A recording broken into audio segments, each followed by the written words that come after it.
O livro perdido de Enki, introdução pôster Top 3126 on 2 de abril de 2015. O livro perdido de Enki, Memórias e Profecias de um Deus Extraterrestre.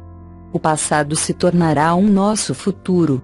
A humanidade estaria destinada a repetir os eventos que ocorreram em outro planeta, longe da Terra. A série best-seller As Crônicas da Terra, livros de Zecharia Sitchin, demonstra este lado da história da criação da humanidade, como registrado em tábuas de argila antigos e outros artefatos sumérios relativos às nossas origens. Foi através das mãos dos geneticistas Anunnaki, aqueles que do céu para a terra vieram.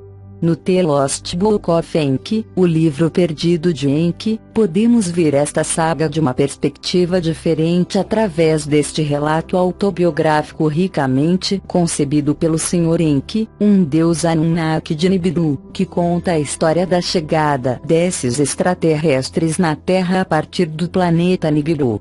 O objeto de interesse para a colonização da Terra: minério ouro para reabastecer a moribunda atmosfera de seu planeta natal, Nibiru. A busca por este precioso metal resultará na criação Anunnaki do Homo sapiens, da nossa raça humana, para trabalhar como escravos na extração deste importante recurso mineral para os Anunnaki. O livro perdido de Enki, Memórias e Profecias de um Deus Extraterrestre, introdução. Faz cerca de 435 mil anos que astronautas de outro planeta e sistema solar chegaram à Terra em busca de ouro. Depois de aterrissar nos dos mares da Terra, desembarcaram e fundaram Eridu, Lar na longura. Com o tempo, o assentamento inicial se estendeu até converter-se na flamejante Missão Terra, com um centro de controle de missões, um espaçoporto, operações de mineração e, inclusive, uma estação orbital em Marte. Escassos de mão de obra, os astronautas utilizaram a engenharia genética para dar forma aos trabalhadores primitivos, o Homo sapiens. Mais tarde, em 1986 AC, o dilúvio varreu a Terra em uma imensa catástrofe que fez necessário um novo começo. Os astronautas se converteram em deuses e concederam autonomia à humanidade, transmitindo o começo da civilização através do culto e da religião, um sistema de controle. Depois, há uns 4.000 anos, cerca de 2100 AC, todo o conseguido se desmoronou em uma catástrofe nuclear provocada pelos diferentes visitantes na Terra no transcurso de suas próprias rivalidades e guerras pelo controle do planeta. Todo o ocorrido na Terra, e especialmente os fatos acontecidos desde o início da história do ser humano, recolheu Zecharia Sitchin em sua série de Crônicas da Terra, de tabuletas de argila, de mitos da antiguidade, que foram a fonte dos livros do Velho Testamento da Bíblia, e de pesquisas e descobertas arqueológicas. Mas, o que ocorreu antes dos acontecimentos na Terra, o que ocorreu no próprio planeta dos astronautas, em Nibiru, que lhes levou às viagens espaciais, a sua necessidade de ouro e a criação do homem? Que motivação, emoções, rivalidades, crenças, conduta moral e ética, ou ausência destas, motivaram aos principais protagonistas nas sagas celestes espaciais? Quais foram as relações entre os deuses que levaram a uma escalada da tensão no planeta Nibiru e na Terra? Que tensões surgiram entre velhos e jovens deuses, entre os que haviam chegado de Nibiru e os já nascidos na Terra? E até que ponto o acontecido vinha sendo determinado pelo destino, karma? Um destino cujo registro de acontecimentos do passado guarda a chave do futuro. Não seria prometedor que um dos principais protagonistas, uma testemunha presencial que podia distinguir entre sorte ou fato e destino, registrasse para a posteridade o como, o onde, o quando e o porquê de tudo, os princípios e os finais? Quando arqueólogos escavaram o antigo local de enterro El Cemitério, perto da aldeia mexicana de Onavas, eles fizeram uma descoberta chocante. Eles desenterraram 25 crânios, dos quais 13 eram crânios muito mais alongados e pontudas na parte de trás e não parecem de seres humanos. Pois isso é, precisamente, o que alguns deles fizeram. E entre os principais destes esteve o líder que comandou o primeiro grupo original de astronautas extraterrestres a chegarem na Terra. Tanto peritos como teólogos reconhecem na atualidade que os relatos bíblicos do Gênesis, de Adão e Eva, do Jardim do Éden, do dilúvio ou da Torre de Babel se apoiaram em textos escritos milênios antes na Mesopotâmia, em especial escritos pelos antigos sumérios. Estes, por sua vez, afirmavam com toda claridade que obtiveram seus conhecimentos a respeito dos fatos acontecidos no passado, muitos deles de uma época anterior ao começo das civilizações, inclusive anterior ao nascimento da humanidade atual, dos escritos dos Anunnaki, aqueles que do céu à terra vieram, os deuses da antiguidade. Como resultado de 1,5 séculos de descobrimentos arqueológicos nas ruínas das civilizações da antiguidade, especialmente no Oriente Médio, descobriu-se um grande número destes primitivos textos. Os achados revelaram-se um grande número de textos desaparecidos, chamando-os de livros perdidos, que ou se mencionavam nos textos descobertos, ou se inferiam a partir deles, ou era conhecida sua existência devido ao fato que tinham sido catalogados nas bibliotecas reais ou dos templos. Em algumas ocasiões, os segredos dos deuses se revelaram em parte em relatos épicos, como na epopeia de Gilgamesh, que desvelam o debate que teve lugar entre os deuses e que levou à decisão de que a humanidade perecesse no dilúvio, ou em um texto intitulado Atrasis, que recorda o motim dos Anunnaki que trabalhavam nas minas de ouro no sul da África, já descobertas, e que levou à criação dos trabalhadores primitivos, os terrestres, ao homem de barro, o Adão. De quando em quando, os mesmos líderes dos astronautas foram os que criaram a composição dos textos. Às vezes, ditando o texto a um escriba, como no texto intitulado A Epopeia de Região Autônoma, no qual um dos dois deuses que desencadearam a catástrofe nuclear tentou culpar a seu adversário. Às vezes, escrevendo os fatos, como ocorre com o livro dos segredos do Toto, deus egípcio do conhecimento, que o mesmo Deus tinha oculto em uma câmara subterrânea. Segundo a Bíblia, quando o Senhor Deus Yahvé deu os mandamentos a seu povo eleito, inscreveu-os em um princípio por sua própria mão em 2 pranchas de pedra que entregou a Moisés no Monte Sinai.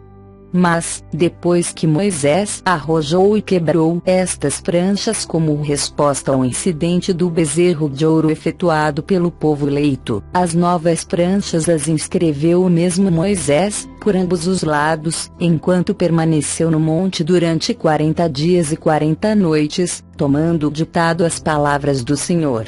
Se não tivesse sido por um relato escrito em um papiro da época do faraó egípcio Khufu, Quéops, concernente ao livro dos segredos do Tot, não se teria chegado a conhecer a existência desse livro. Se não tivesse sido pelas narrações bíblicas do Êxodo e do Deuteronômio, nunca teríamos sabido nada das pranchas divinas nem de seu conteúdo. Tudo isto se teria convertido em parte da enigmática coleção dos livros perdidos cuja existência nunca teria saído à luz. E não resulta tão doloroso o fato de que, em alguns casos, saibamos que tenham existido determinados textos, que seu conteúdo permaneça na escuridão. Este é o caso do livro das guerras de Yahvé, e do livro do Jasher, o livro do justo, que mencionam-se especificamente na Bíblia. Em ao menos 2 casos, pode-se inferir a existência de livros antigos, textos primitivos conhecidos pelo narrador bíblico. O capítulo 5 do Gênesis começa com a afirmação: este é o livro do Toledot, do Adão, traduzindo-se normalmente o termo Toledot como gerações, mas seu significado mais preciso é registro histórico ou genealógico, de Adão, a raça humana. De fato, ao longo de milênios, sobreviveram versões parciais de um livro que se conheceu como o Livro do Adão e Eva em armênio, eslavo, siríaco e etíope, e o Livro de Enoque, um dos chamados livros apócrifos que não se incluíram na Bíblia canônica, contém fragmentos que, segundo os peritos, pertenceram a um livro muito mais antigo, o Livro de Noé. Um exemplo que se menciona com frequência sobre o grande número de livros antigos perdidos é o da famosa Biblioteca da Alexandria, no Egito. Fundada pelo general Ptolomeu, depois da morte de Alexandre em 323 AC, disse que continha mais de 500.000 de volumes, de livros inscritos em diversos materiais, argila, pedra, papiro, pergaminho, de diferentes culturas e línguas. Aquela grande biblioteca, onde os eruditos se reuniam para estudar o conhecimento acumulado, queimou-se e foi destruída nas guerras que se desenvolveram entre 48 AC e a conquista árabe, em 642 DC. O que ficou de seus tesouros é uma tradução do grego dos 5 primeiros livros da Bíblia hebraica, e fragmentos que se conservaram nos escritos de alguns dos eruditos residentes da biblioteca. E assim como sabemos que o segundo rei Ptolomeu comissionou, por volta de 270 AC, um sacerdote egípcio que os gregos chamaram Maneton, para que recolhesse a história e a pré-história do Egito. Em princípio, escreveu Maneton, só os deuses reinaram ali. Logo, os semideuses e, finalmente, por volta do 3100 AC, começaram as dinastias faraônicas. Escreveu que os reinados divinos começaram 10.000 anos antes do dilúvio, em 10.986 AC, e que se prolongaram durante milhares de anos, presenciando-se no último período batalha e guerras entre os deuses extraterrestres. Nos domínios asiáticos de Alexandre, onde o cetro caiu em mãos do general Seleuque e seus sucessores, também teve lugar um empenho similar por proporcionar aos sábios gregos um registro dos acontecimentos do passado. Um sacerdote do deus babilônico Marduk, Baal, Lúcifer, Berosus, com acesso às bibliotecas de tabuletas de argila, cujo centro era a biblioteca do Templo de Jaral, agora no sudeste da Turquia, escreveu uma história de deuses e homens em 3 volumes, que começam em 432.000 anos antes do dilúvio, quando os deuses chegaram à terra dos céus. Em uma lista em que figuravam os nomes e a duração dos reinados dos 10 primeiros comandantes divinos, Berosus dizia que o primeiro líder, vestido como um peixe, chegou à costa desde mar. Era o deus que daria civilização à humanidade, e seu nome, passado para o grego, era Oanes. Encaixando muitos detalhes, ambos os sacerdotes fizeram entrega de relatos de deuses do céu que haviam vindo à terra, de um tempo em que só os deuses reinavam na terra e do catastrófico dilúvio. Nas partes e nos fragmentos conservados, em outros escritos contemporâneos, dos 3 volumes, Berosus dava conta especificamente da existência de escritos anteriores à grande inundação, tabuletas de pedra que se ocultaram para as proteger em uma antiga cidade chamada Sipar, uma das cidades originais que fundaram os antigos deuses. Um crop circle, onde o nome de Enkia aparece em destaque. Embora Sipar fosse arrasada pelo dilúvio, igual ao resto das cidades antediluvianas dos deuses, apareceu uma referência aos escritos antediluvianos nos anais do rei assírio Assurbanipal, 668-633 AC. Quando, em meados do século XIX, os arqueólogos descobriram a antiga capital de Nínive, até então conhecida só pela narração do Antigo Testamento, acharam nas ruínas do palácio de Assurbanipal uma biblioteca com restos de cerca de 25.000 tabuletas de argila, inscritas em escrita cuneiforme. Colecionador assíduo de textos antigos, Assurbanipal fazia alarde, em seus anais: o deus dos escribas me concedeu o dom do conhecimento de sua arte. Fui iniciado nos segredos da escritura. Inclusive posso ler as intrincadas tabuletas em sumério. Entendo as palavras enigmáticas cinzeladas na pedra dos dias anteriores à grande inundação.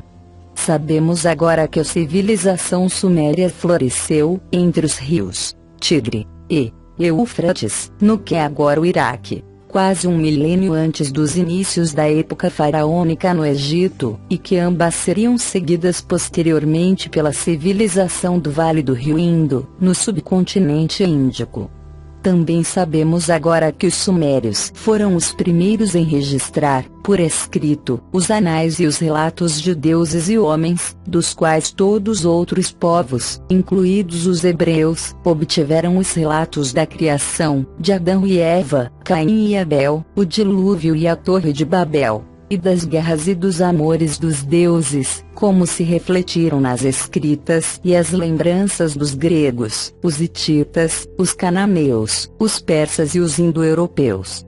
Como testemunham todos estes antigos escritos, suas fontes foram ainda mais antigas, algumas descobertas, muitas perdidas. O volume destes primitivos escritos é assombroso. Não milhares, a não ser dezenas de milhares de tabuletas de argila descobertas nas ruínas do Oriente Médio na Antiguidade. Muitas tratam ou registram sobre aspectos da vida cotidiana, como acordos comerciais ou os salários dos trabalhadores, ou registros matrimoniais. Outros, descobertos principalmente nas bibliotecas palacianas, conformam os anais reais. Outros mais, descobertos nas ruínas das bibliotecas dos templos ou nas escolas de escribas, conformam um grupo de textos canônicos, de literaturas sagradas, que se escreveram em língua suméria e se traduziram depois ao acádio, a primeira língua semita, e, mais tarde, a outras línguas da antiguidade. Inclusive, nestes escritos primitivos, que se remontam a cerca de 6.000 anos, encontramos referências a livros-textos inscritos em tabuletas de pedra, perdidos. Entre os achados incríveis, pois, dizer afortunados não transmitiria plenamente a ideia de milagre, realizados nas ruínas das cidades da antiguidade em suas bibliotecas, encontram-se prismas de argila onde aparece informação dos 10 soberanos antediluvianos e de seus 432.000 anos de reinado, uma informação a que já aludia Birosos. Conhecidas como as listas dos reis do Suma, e exibidas no Museu Ashmolean de Oxford, Inglaterra, suas distintas versões não deixam lugar à dúvida de que os compiladores sumérios tiveram acesso a certo material comum ou canônico de textos muito primitivos. Junto com outros textos, igualmente antiquíssimos, descobertos em diversos estados de conservação. Estes textos sugerem rotundamente que o cronista original da chegada dos deuses, assim como dos acontecimentos que a precederam e a seguiram, tinha sido um daqueles líderes, um participante-chave, uma testemunha presencial. Essa testemunha presencial dos acontecimentos e participante-chave era o líder que havia aterrissado com o primeiro grupo de astronautas extraterrestre. Naquele momento, seu nome epíteto era Ea, Enki, aquele cujo lar é a água, e sofreu a amarga decepção de que o mando da missão Terra desse a seu meio-irmão e rival em Liu, senhor do mandato, uma humilhação que não ficaria suficientemente mitigada com a concessão do título de Ki, o senhor da Terra. Relegado das cidades dos deuses e de seu espaçoporto no Edim, na Mesopotâmia, o Éden, para fiscalizar a extração de ouro no Ari.Zu, África do Sul, e a barra em que foi, além de um grande cientista, que descobriu que hominídeos habitavam aquelas zonas.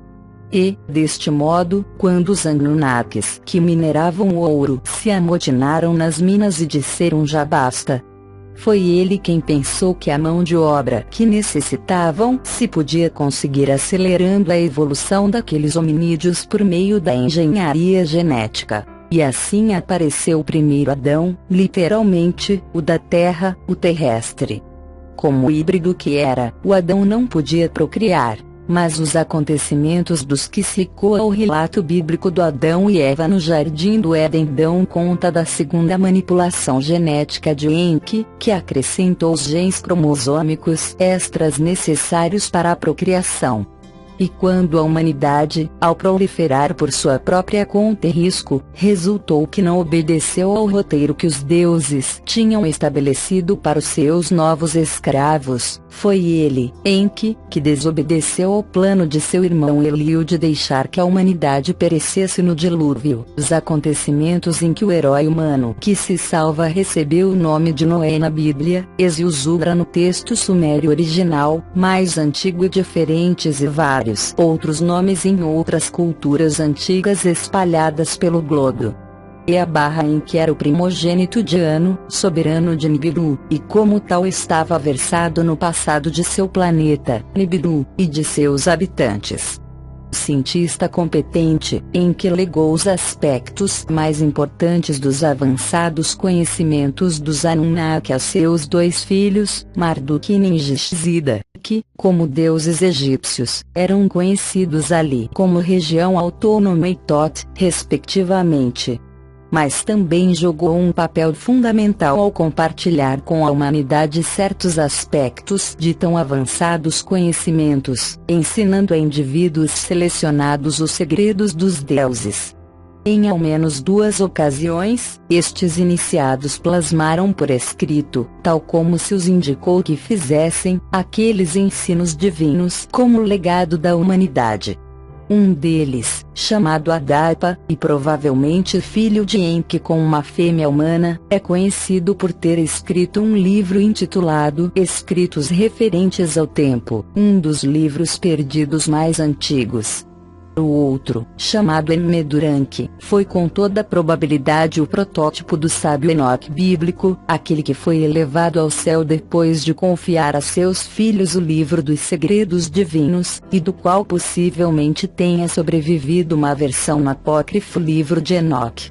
Apesar de ser o primogênito de Anu, Enki não estava destinado a ser o sucessor de seu pai no trono de Nibiru.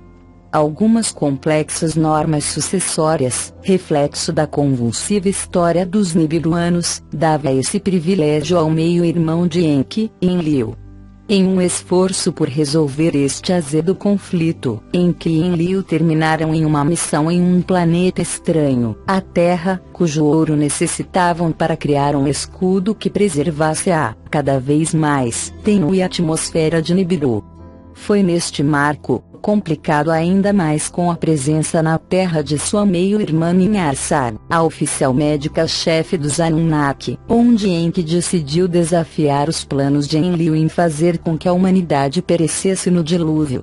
O conflito seguiu adiante entre os meio-irmãos, e inclusive entre seus netos. E o fato de que todos eles, e especialmente os nascidos na Terra, enfrentassem a perda de longevidade que o amplo período orbital de Nibiru, NT de 3.600 anos de 365 dias da Terra orbitando dois sistemas solares, o de Sírius e o nosso Sol, lhes proporcionava, que incrementou ainda mais as angústias pessoais e aguçou as ambições. E tudo isto culminou no último século do terceiro milênio AC, quando Marduk, primogênito de Enki, com sua esposa oficial proclamou que ele, e não o primogênito de Enlil, Ninurta, devia herdar a terra. O amargo conflito, que supôs o desenvolvimento de uma série de guerras levou, afinal, à utilização de armas nucleares. Embora não intencionado, o resultado de tudo isso foi o afundamento da civilização suméria.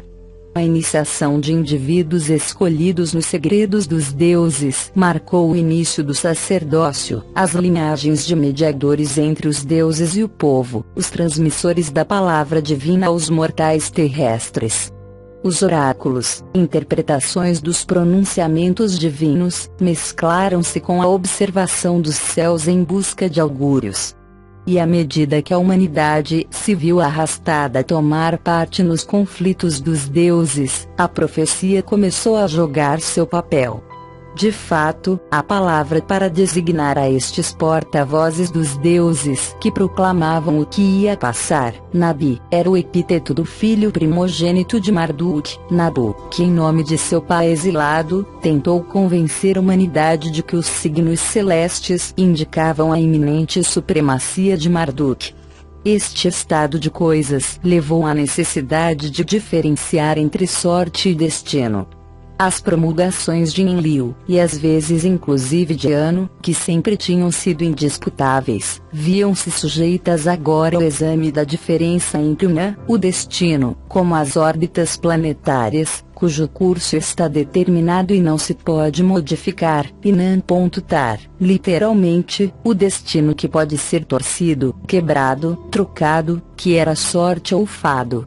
Revisando e rememorando a sequência dos acontecimentos, e o paralelismo aparente entre o que tinha acontecido em Nibiru e o que tinha ocorrido na Terra, Enki e Enlil começaram a ponderar filosoficamente o que, certamente, estava destinado e não se podia evitar, e o destino karma que vinha como consequência de decisões acertadas ou equivocadas e do uso do livre-arbítrio.